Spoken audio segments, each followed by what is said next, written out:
મારા વાલા પ્રિયો, ઈસુ ખ્રિસ્તના નામમાં હું તમને પ્રેમાળ શુભેચ્છા પાઠવું છું. તમે કેમ છો? સ્વસ્થ છો ને? આજે સવારે તમને જોઈને હું ખૂબ જ આનંદિત છું.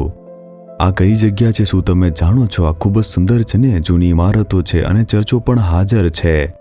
આ કઈ જગ્યા છે આમ વિચારો છો? સ્કોટલેન્ડ નામનો દેશ છે ને? તે ખૂબ જ અદ્ભુત દેશ છે અને સુંદર દેશ છે. અને આ દેશમાં એક ખૂબ જ મહત્વપૂર્ણ બજાર છે.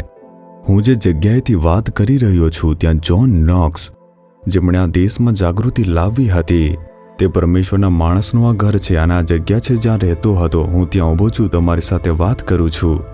આ એક ઐતિહાસિક રીતે મહત્વપૂર્ણ પરિવાર છે.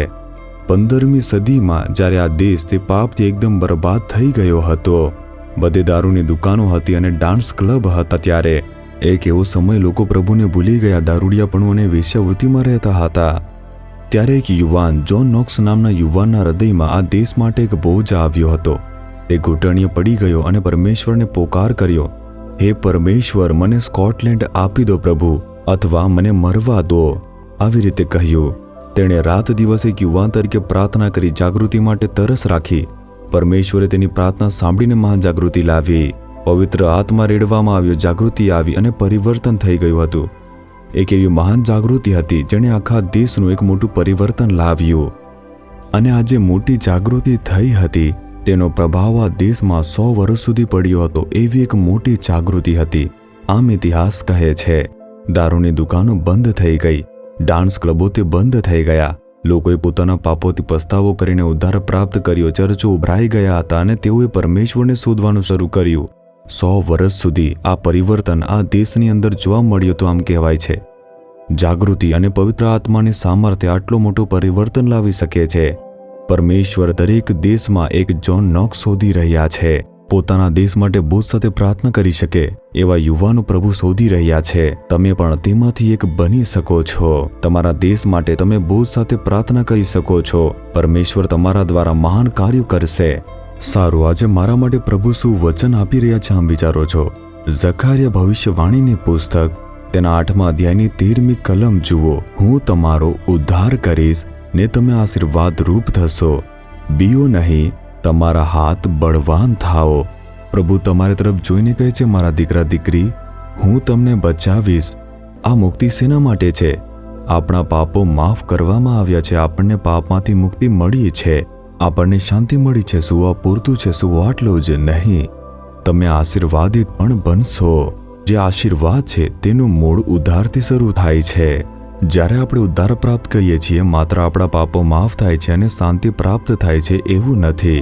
તે પછી જ આપણા જીવનની અંદર સાચા આશીર્વાદ શરૂ થાય છે. આશીર્વાદ શું છે? જો પૈસા, સંપત્તિ, વૈભવ અને તકો વધે છે, તે આશીર્વાદનો એક ભાગ છે. પરંતુ શું કેટલાકના જીવનની અંદર શાંતિ હોય છે? પૈસા છે પણ શાંતિ નથી, પદ છે પણ શાંતિ નથી, નામ ખ્યાતિ છે પણ શાંતિ નથી. સાચો આશીર્વાદ એ છે જે શાંતિ સાથેની સંપત્તિ છે, અથવા બઢતી છે, અથવા શાંતિ સાથેનો હોદ્દો હોય છે. શાંતિ વિના આપણી પાસે જે કંઈ પણ હોઈ શકે છે તે સાચો આશીર્વાદ નથી. જ્યારે આપણે ઉદ્ધાર પ્રાપ્ત કરીશું ત્યારે આપણને શાંતિ મળે છે. તે પછી પરમેશ્વર આપણને આશીર્વાદ આપે છે. તમારી આવક તે આશીર્વાદિત થશે, તમારી નોકરી આશીર્વાદિત થશે, તમારી જમીન આશીર્વાદિત થશે, બાળકો આશીર્વાદિત થશે અને તમે આશીર્વાદિત બનતા રહેશો. પરમેશ્વરે આપણને આશીર્વાદ આપે છે. તમારે આમ કહેવું જોઈએ. જો કહેશો કે ઉદ્ધાર મળ્યો છે તો આશીર્વાદ પણ મળશે.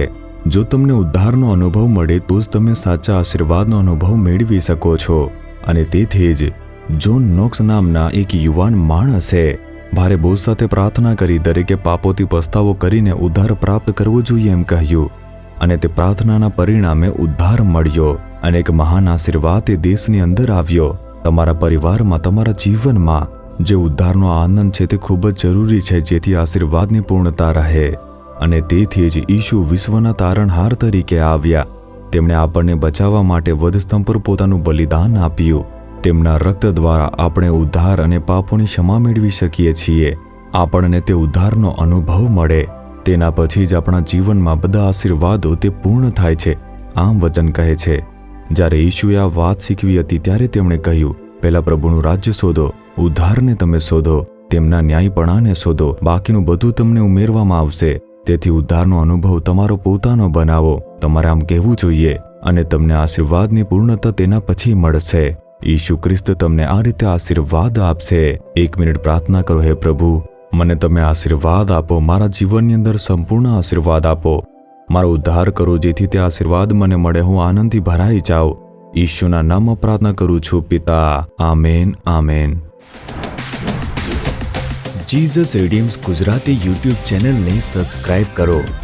દરેક નવા કાર્યક્રમની માહિતી મેળવવા માટે બેલ આઇકન પર ક્લિક કરો.